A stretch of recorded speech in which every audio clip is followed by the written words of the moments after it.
Okay, so yan. Medyo marumi yung camera. Yun. Alright. So, meron tayo ngayon ritong MIUI 125 na nagre-rewire po tayo, no? So, ano pa? Excuse me. Papansin nyo, nagre-rewire ako. So, ito konting tip pag nagwa-wiring po kayo. Ayan. Pag nagre-rewire kayo, sa hindi pa marunong sa nagsisimula pa lang. So, sa wala pang idea. Ayan. Pag magre-rewire kayo, tignan nyo. Hindi ko sinisira yung harness. Pagkos, ang ginagawa ko is ganito. Ayan. Kung mapapansin nyo, ito yung una kong hinang. Yan. Tapos, yung pangalawang hinang, ayun. Tapos, yung pangatlong hinang, ayun.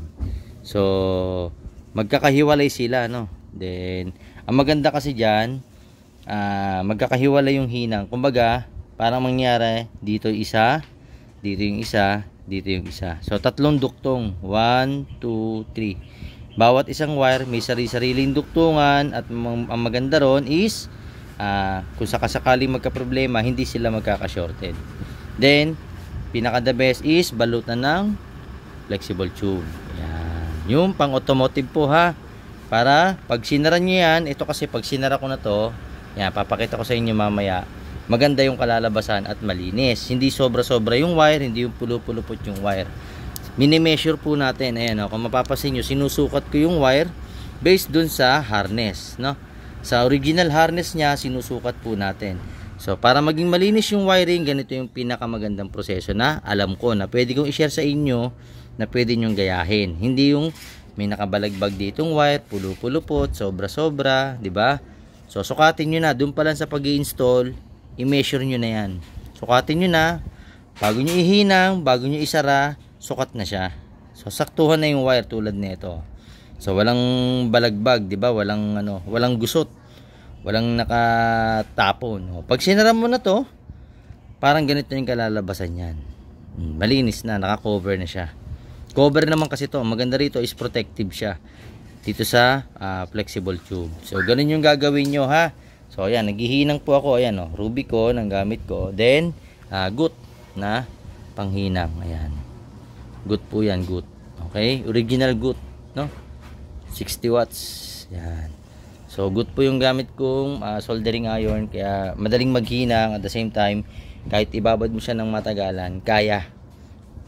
Kung bibili po kayo niya, meron niya sa Ace Hardware. Nasa 1,000 plus ata yung halaga niyan. Depende sa wattage. So, yun lang yung masasuggest ko kung gusto nyo ng quality. Ganun yung gawin nyo. So, sa pag-install, wala nang problema sa akin. Kung ayaw nyo ng power appliance, proseso nyo yung gusto nyo, masusunod, choice nyo na yun. Basta sa akin dito, pag dito kayo sa akin papagawa, power appliance yung ginagawa ko. No? Wiring setup po. So, sa wiring setup, ito yung isang halimbawa na ginagawa ko para maging guide sa inyo pag nagwa-wirings. Okay? Para iwas gusot, iwas shorted, and use branded na mga materyales. Quality wires, quality materials, and yun nga, organize. I-organize nyo. Okay? So, yun. Abangan nyo to at yan. Kakabit ko lang tong mga pinapa-install ni boss. At ayan. And testingin natin mamaya pagka natapos ko na siya, no? So, ito ay under kumbaga reinstallation kasi nga luma na yung mga switches, yung mga ilaw. So, nagsuggest ako kay boss na ito na ipalit and ito yung binili niya. So, ayan, papalitan ko po siya. Okay, so ayan. Sana nakatulong yung tip ko and pakinabangan nyo. Alright, to God be the glory and abangan nyo yung susunod na video. So, ito na yung wiring niya, no? Ito na yung balas, dito ko nilagay. Tapos, ayun yung wire, no? Hindi po yung balagbag. Buksan natin ilaw. Ayan. So, malinis po yung pagkakabahig natin ng wire. Then, dito na po yung para sa MDL, no? Ito yung sa headlight. Ayan. Okay, nilinis ko na rin po yung terminal. Gumamit po tayo ng contact cleaner. Then, saan pa dumaan yung wire? Ayun, papunta doon, paloob ng chassis. Tapos, umikot dito. Ayun, diba? Mas maganda kasi yon, safe siya, hindi siya pulupulupot, hindi yung may parang sobra dito. Ito yung sinasabi ko, wag nyong katatamaran pag wiring kasi magbabayad naman yung customer, depende yan sa skill and talent nyo. And kung gano'n nakalawak yung experience nyo.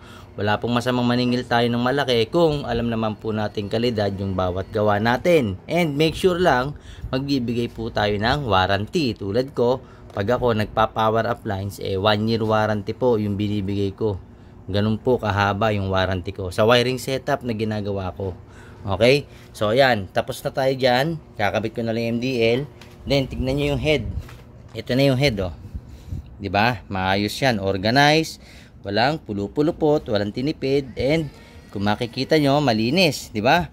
'Di ba masarap isalpak sa motor yung wala kang pangamba. Pag nagbukas ka ng motor mo, gusto mo linisin, malilinis mo siya and ma-check mo siya ng maayos, 'di ba? Mas masarap yung gano'n, yung komportable yung customer at the same time, kampante yung customer na alam niyang kalidad yung binayaran niya sa iyo. 'Di ba mas masarap yung gano'n? Nire-recommend ka niya kasi quality yung gawa mo, hindi yung palagbag o yung basta na i-wiring mo lang, gumana lang yung ilaw, okay na. So dapat bigyan natin ng malasakit yung customer, tulad ng sinasabi ko. Ayan, tingnan nyo yung gawa, tingnan nyo mamaya yung resulta. Then yun nga dapat hindi yung may wire dito nakalawit, may wire na nakaano rito, 'di ba? Organized, no? Sana kapulutan nyo ng aral. Ayan, oh, 'di ba? Ang linis, oh.